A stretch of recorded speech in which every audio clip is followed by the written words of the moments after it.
Hello, and welcome to the Simply Business Interview Podcast, a podcast created by business owners for business owners. I am your host, John Jennings. And I believe that most business owners are working way too hard for much too little. And one of our issues is that we overcomplexify things. I believe the answers are almost always within us or within our reach. I like to say that I'm a simple man with simple ideas. So welcome to Simply Business. Today, we are joined by Brad Blankenship. He's the CEO of Skyguard Commercial Services. Looking forward to hearing more about his story and how this company came about. Brad, first, why don't you just introduce yourself and tell us a little bit about what you do at Skyguard? Yes. Well, thanks, John. Here at Skyguard Commercial Services, we are a regional commercial roofing and exterior envelope company. We work primarily in a 5-state area, with Louisville, Kentucky being our home base. Most of our projects are large scale, big in terms of hospitals, manufacturing facilities, could be warehouse buildings. We also have a division that does a lot of work in the commercial multifamily as well. So a lot of the big apartment buildings, especially the ones that you see built up on the parking garages. We call those podium builds, and more densely packed urban environments. So we've been in business for 10 years here, and we started very small and have been blessed to been able to grow at a pretty rapid clip year over year. And now we're a business that has, we're pushing upwards of 80 employees now, and then we have an awful lot of subcontractors that we contract with too. So it could be on any given day that we have, over 100, sometimes approaching 200 people in the field, either directly working for the company or associated with our work. And it has been it's been quite an adventure to grow this from quite frankly, the back of my vehicle into what it's become in 10 years. It's been a lot of challenges.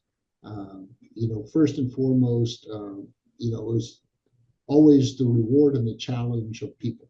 And, finding the right individuals and forming the team, and then everyone getting on board and being equally yoked and training up to perform their roles within a growing organization.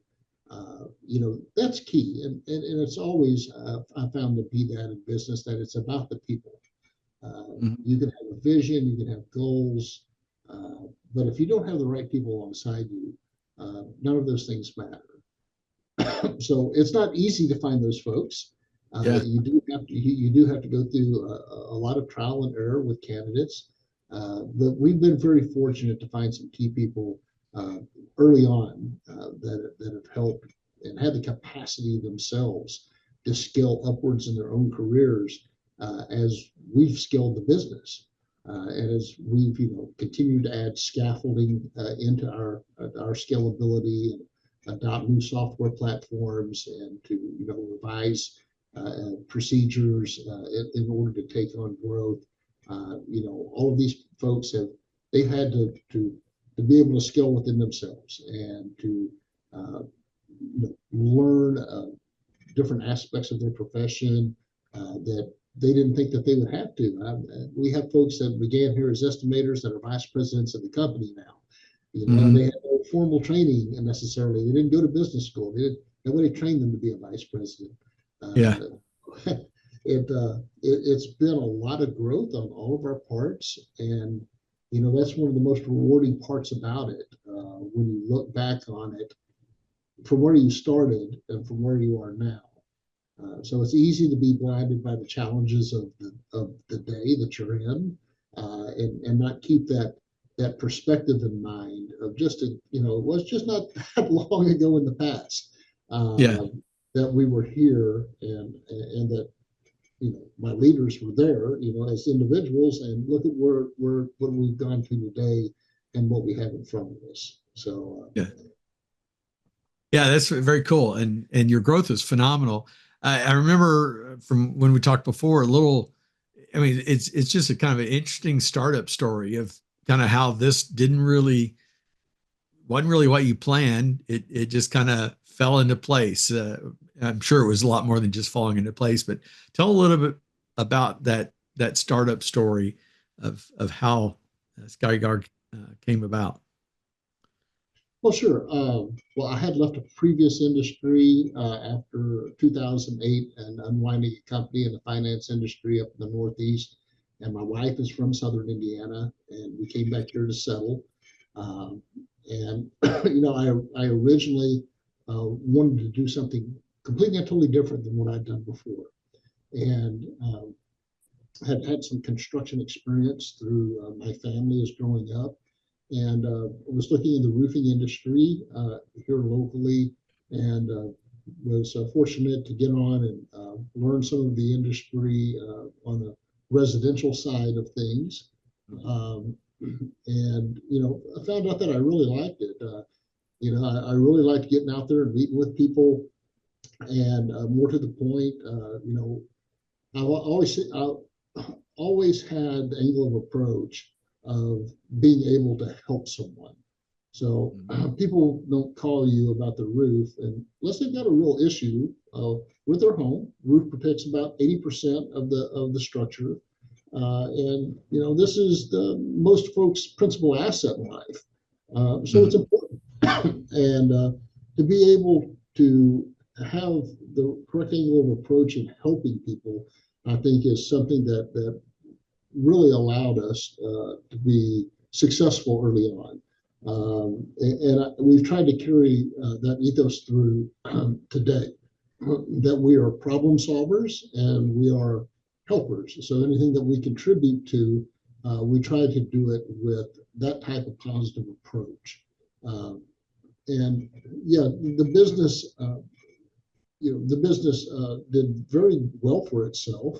But after a couple of years in the business, I decided that I had two courses that we could take. Pardon me, that we could either maintain being a small residential company, or that we could venture into the commercial arena. And I had quite a bit of experience in the commercial arena in different facets of it. And that's the course that we decided to take, and we decided to grow something with the momentum that we had going for us. We decided to translate that into growing something that was much larger than what we had first ever thought of, and been able to carry that forward. Yeah. So I'm sure, I mean, I know a little bit about the roofing business. I know a few people in the residential roofing, and most of those are fairly small companies, and they contract a lot of their labor and their staff. So their employee staff is actually pretty small, and there's a lot of them, right? In the commercial side, I've been involved with the replacement of a couple of commercial roofs in my life. Completely different dollar figure, completely different set of skills, completely different set of materials. So what, and probably, while fewer competitors, probably much larger competitors, I would guess. So talk a little more about that decision and what was the real driving factor for going that direction. Well, you're absolutely right. You're entering into where the larger, more experienced companies have dominance, and in order to go in and capture market share, you have to come with that angle of approach that I was describing. You have to be cost effective, so you have to be able to win market share on a cost basis, and then you have to be able to go in and perform at such a level that you build a reputation that people want to contract with you again. And you just have to set yourself apart at every turn, whether it's in your estimating practices, whether it's in your business relationship practices, whether it's in your production and your field execution practices, for your safety management. All of these things are vastly important, and you we had a plan, pardon me, when we entered in, okay, well, these are components that we have to add.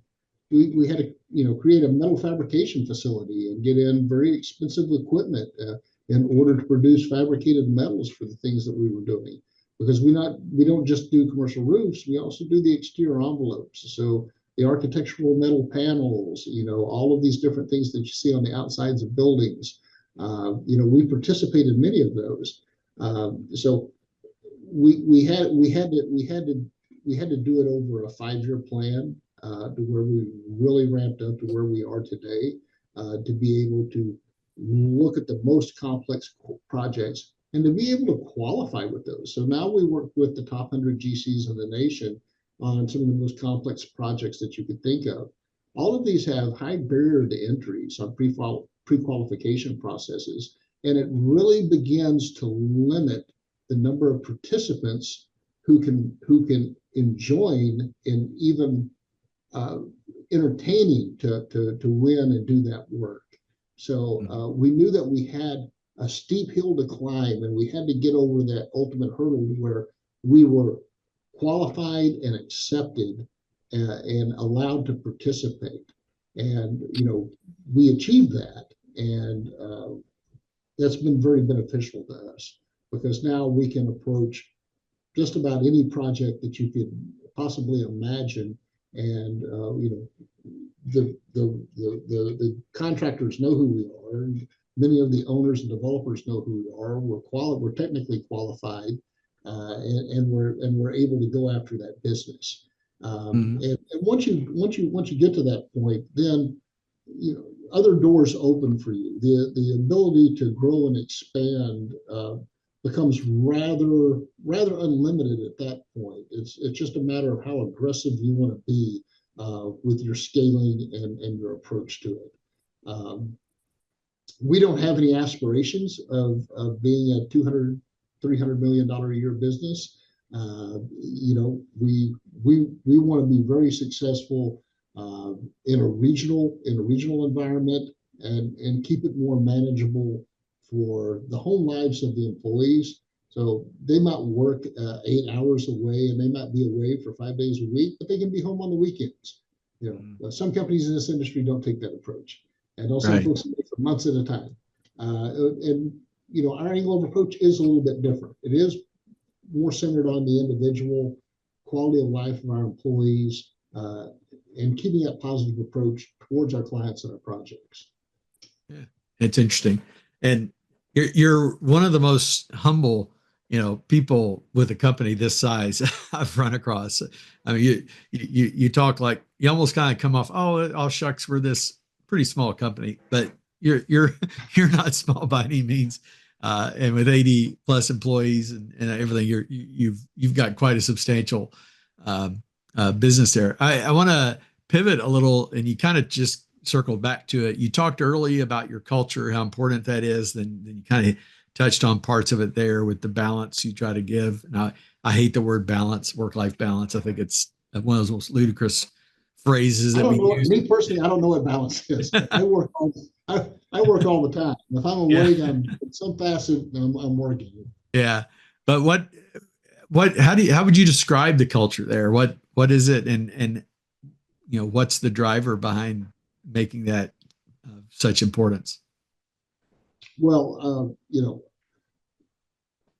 first and foremost, our company is a Christ-led company. So, we operate from a position of faith, not to the exclusion of anyone that works here or anybody's faith, but, our company is made up almost intentionally of a group of people who are getting opportunities.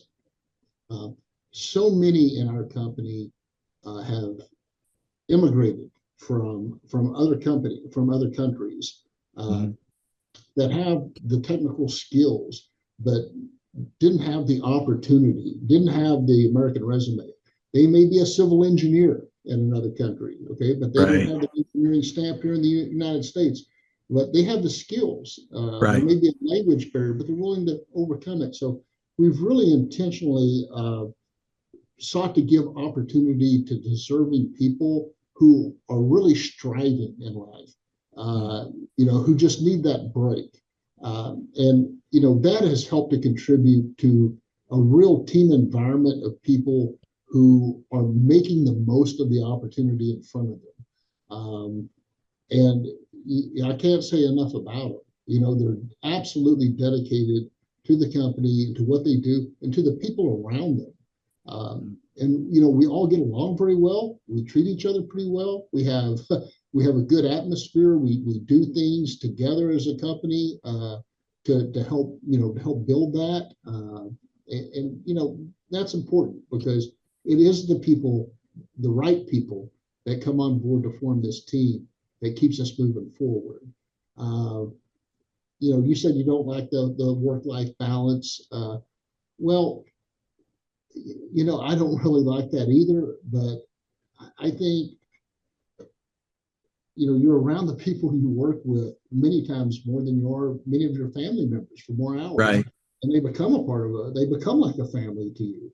And that's an atmosphere that we have, and that we try to respect in one another, and that we try to foster. So we try to back each other up. We try to be there for each other, and it's worked out really well. Very good. And I love the Christ-led business. I've come to work with so many that are using that paradigm now, and it seemed like 20 years ago we couldn't even talk that way, but it's become much more ingrained with a lot of businesses that I know. So that's very cool. It's an accurate reflection, I believe, of how we treat others, and it's an accurate reflection of how we seek to carry forward in our actions with one another. I believe in being open and upfront about it, because I think there is a place for that in business. And if you're a person of faith, I think there should be no barriers. If that's important to you, I think there should be no social barriers to you not only acknowledging that, but being open about telling others about it. Because no matter what the other person you're speaking to believes or what their faith is, if they know that you're a person of faith, at least they know that you have some form of moral compass from which you're going to deal from, that they can depend on. Yeah, excellent. So what's been the biggest surprise? 10 years in business now, I'm sure you've had a few. What's one that pops your head, like a unexpected aspect of being a business owner? Well, I could point out a lot of unexpected aspects because you get them all the time. Different things come to you. We're business owner, you're a problem solver. That seems to be what you spend most of your time doing. You can't SOP everything and to keep everything within the guidelines. There's always outliers that have to be corralled, right? But I would say in this 10-year span in this business, like with so many people personally and in business, COVID, and in this business, particularly the after effects of COVID and the supply chain shortage, when all the ships were backed up at the ports and the prices were going crazy, that was a very difficult time to navigate, because a lot of our products became unavailable or were very scarce. So, that was hard to navigate, but we were able to get through it. And today you have a changing environment in politics and a reset, so to speak, of America's relationship with other companies and the fairness of trade that are requiring, some possible tariffs or tariffs to be put in place in order to rebalance that trade relationship. And, that comes with some temporary market disturbances, which have some impacts on our business that we have to navigate. So, it's all a matter of understanding that things are going to come out of left field, and you just have to have faith and take the next right step as the situation presents itself. because that's all we can really do. That so many things are outside of our control. You do have to have faith, and because you can only control what's right in front of you, and you can plan all you want to, and that's great. Okay, and hopefully your plans work out. But every day is different. Every day has a new angle on the challenge in front of you. And the only thing that you can control is the immediacy of the moment you're in and the decisions you make. And that's what we try to do. Yeah. Cool. That's some great insight. Well, what are you excited about right now? What keeps you going and energized about the future? Well, in business, we just won a big project. We have a bell that's up on the wall in our estimating room, and when an estimator wins a project, he gets to ring the bell. So that's cool. Results on a public bid come through, and we won a nice project. So the bell got rung today. That's always exciting in the office, and that's what keeps me going. Really, is the newness of every day, winning new business, seeing our contributions result in new structures, whether those be structures that people work in or structures that people live in. Here just in the city that I live, I can't drive a day where I don't see some evidence of our efforts in front of me. Yeah, and that's cool. That is a lasting sense of achievement and accomplishment. And I really appreciate that. Yeah, that's awesome. And that ring the bell, that's just an example of your culture. When you're celebrating as a team, you mentioned family, everybody's excited. It's not just one person won something. It's a team effort. That's a cool aspect of the culture. And you don't find that everywhere. Believe me, as a guy that's worked in several different environments and also coach a number of environments, I don't see that everywhere. That's pretty awesome that you're keeping that top of mind. So that's cool. We're trying to keep everybody energized. Yeah. I mean, because it's work is kind of like golf. It's they say it's the only 4-letter word left. Right. Yeah. You have to find some reason to celebrate because it's work. If it were something else, it wouldn't be a 4-letter word.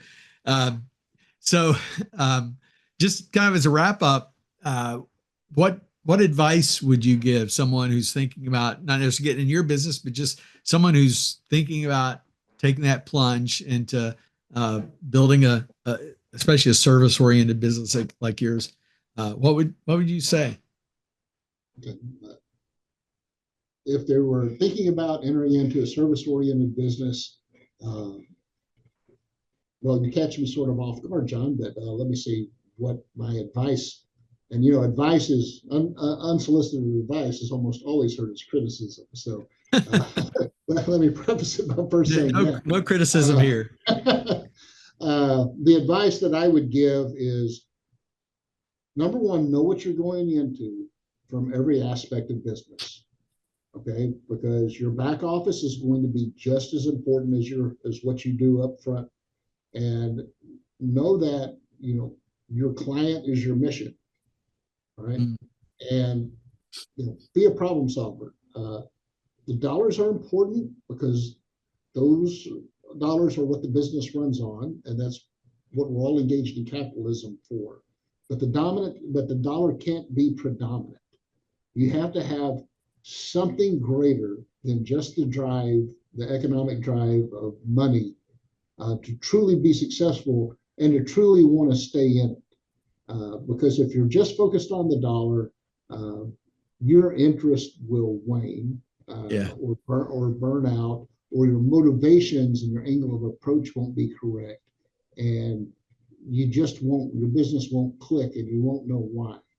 You have to be motivated by something greater than the dollar, and you have to want to help people, and you have to want to be a problem solver. Yeah, I probably talk to at least one person a week that's thinking of starting a business, and that's one of those things I'll sometimes tell them is there are easier ways to make a buck. than owning your business. And certainly less stressful ways. So, you have to really, like you said, have that passion that goes beyond the money. You have to have that passion for what you're doing.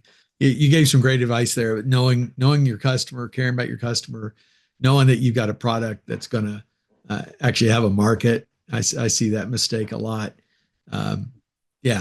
Some great stuff there. Well, Brad, thank you so much for coming on the program today. If people someone out there has a commercial building with roof issue, how do they find you?